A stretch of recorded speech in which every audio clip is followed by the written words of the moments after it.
Bonjour, là nous allons voir dans cette vidéo un petit peu comment mettre en page les choses, comment on sélectionne, on désélectionne, comment on peut supprimer aussi un élément de la composition, et puis diverses choses. Alors ici, comment sélectionne-t-on? Eh bien tout simplement en cliquant dans une des boîtes, on sélectionne du coup la boîte, on s'aperçoit qu'elle est sélectionnée puisqu'elle a un encadrement en pointillé rouge, avec 4 petits ronds à chacun des angles.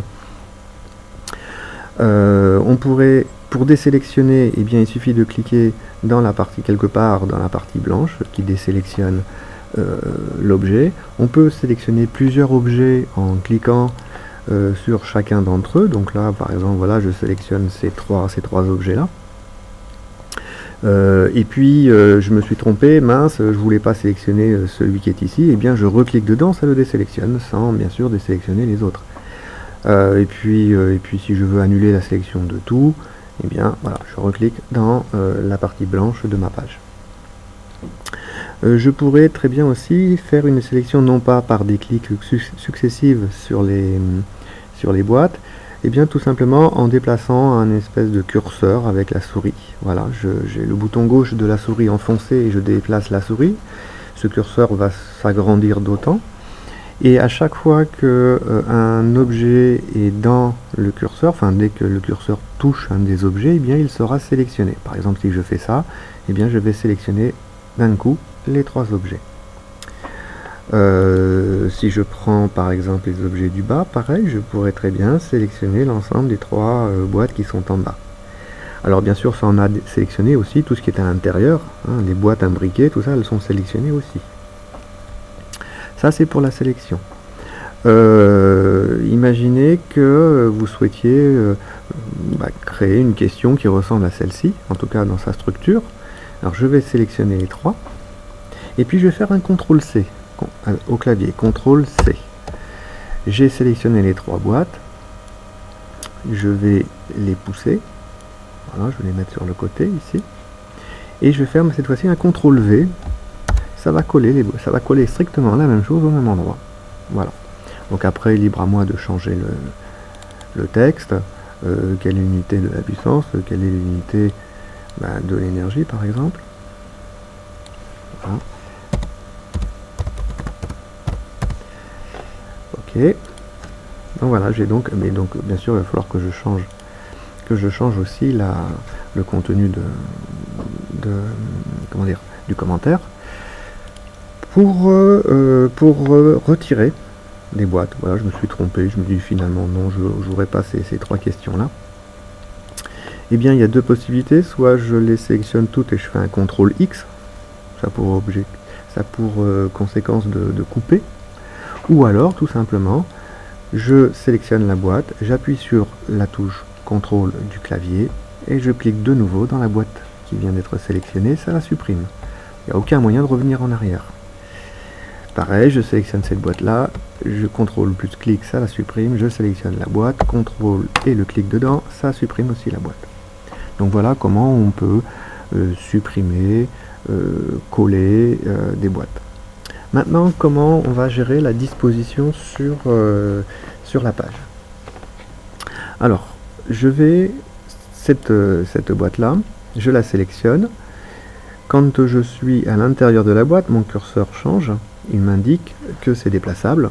Donc je clique, et je reste cliqué, et je déplace, et je vais relâcher à l'endroit, voilà, comme ici, ça me convient, je relâche. Je vais maintenant dimensionner la boîte. On voit que quand on approche la souris des bords, le curseur semble changer, mais c'est pas évident. Voilà, c'est pas évident de l'avoir. C'est normal, ça c'est un peu normal, c'était prévu un peu pour ça. Il faut d'abord sélectionner la boîte, pour ensuite poser aisément. Voilà, là j'ai le curseur qui m'indique que si je clique et je déplace, eh bien je vais agrandir ma boîte. Voilà. J'aurais très bien pu prendre directement un angle, comme ça je peux jouer à la fois sur les 2 dimensions. Voilà, hop. Voilà la taille désirée de la boîte. Je déplace cette boîte là, j'ai pas besoin de sélectionner une boîte pour la déplacer. À partir du moment où je suis dedans, j'ai le curseur, je peux la déplacer. Je peux déplacer plusieurs boîtes à la fois, il suffit de les sélectionner, Et du coup, je déplace les boîtes d'un bloc. Donc voilà, celle-ci, je vais la mettre là. Et puis, je vais l'agrandir. Voilà. Le commentaire, je vais le poser ici. Donc voilà l'alignement des premiers. On va, pareil pour celui-ci. Alors tiens, oui, en même temps, on a plusieurs façons de procéder, mais ça me permet de vous le montrer. Ici, j'ai comment dire, une grille qui me permet d'aligner mes aliments, mes objets. Donc je vais utiliser la barre verticale, hein, je vais le poser, voilà. Et puis mes éléments maintenant, je vais pouvoir les poser. Alors en haut ça me gêne un peu, je vais le monter, voilà. Je vais pouvoir positionner carrément, c'est aimanté, pouf, voilà. Ça je suis sûr au pixel près que ça va être, j'aurai un alignement à gauche. Donc voilà, j'ai pris cette question là aussi c'est pareil, clac, ça s'aligne bien à gauche. Et puis je vais l'agrandir à l'unité de la puissance.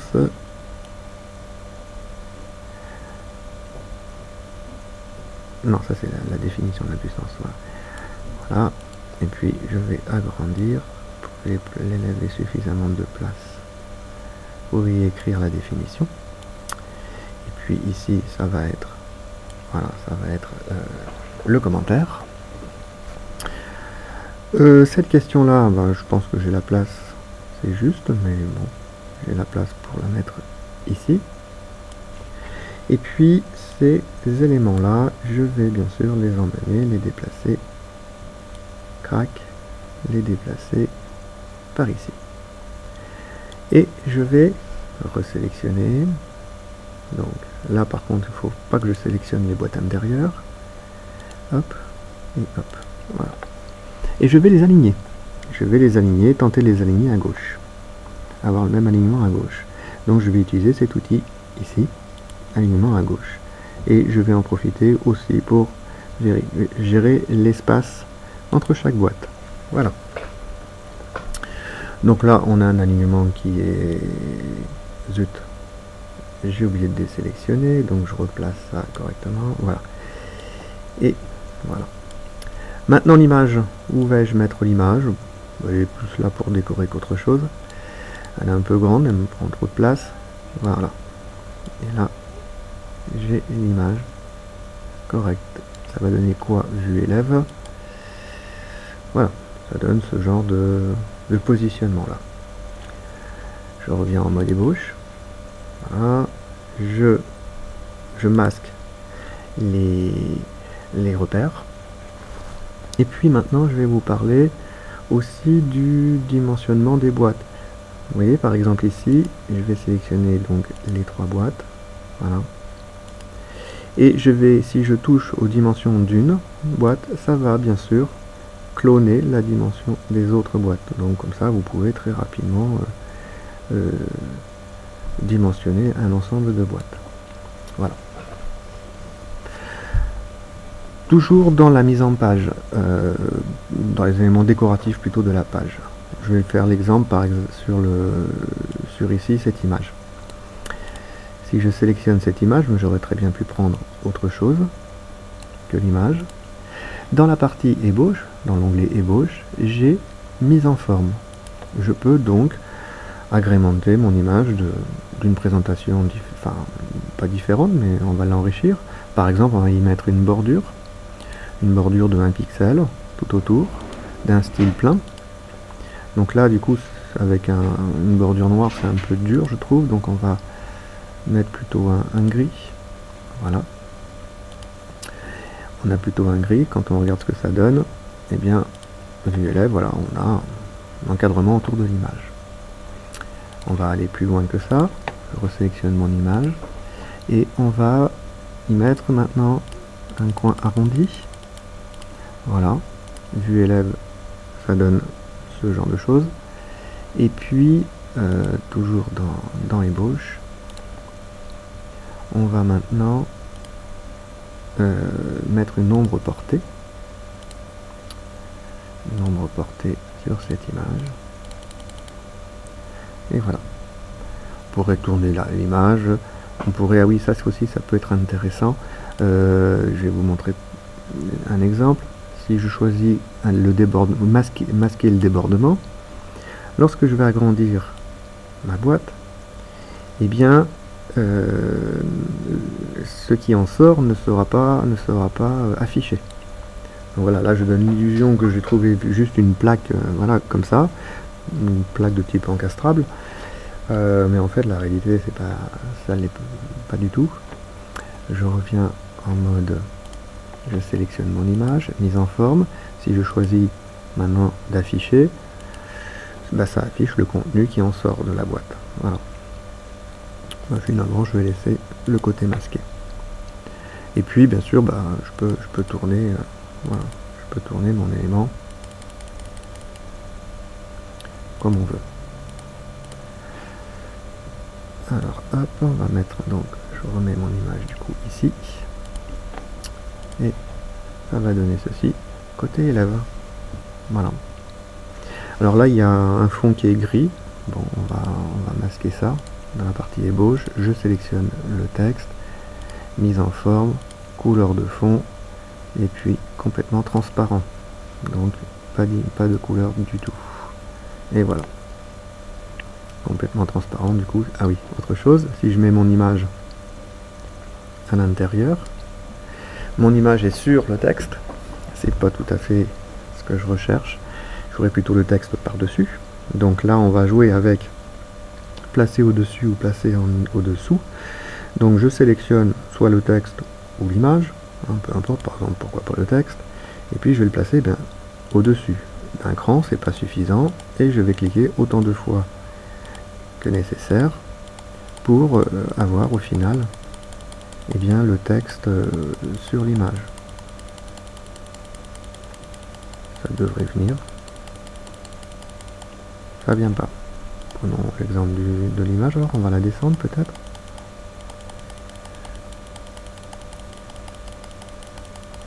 Tiens, bizarre.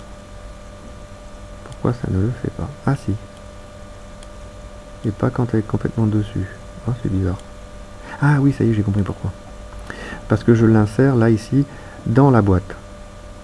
On ne le voit pas, mais en fait, voilà, l'image est dans la boîte, et si l'image est dans la boîte, eh bien, les transparences, ça ne marche pas. Il faut qu'elle sorte un petit peu, même un tout petit peu de rien du tout, mais voilà, voilà, l'image est bien dessous.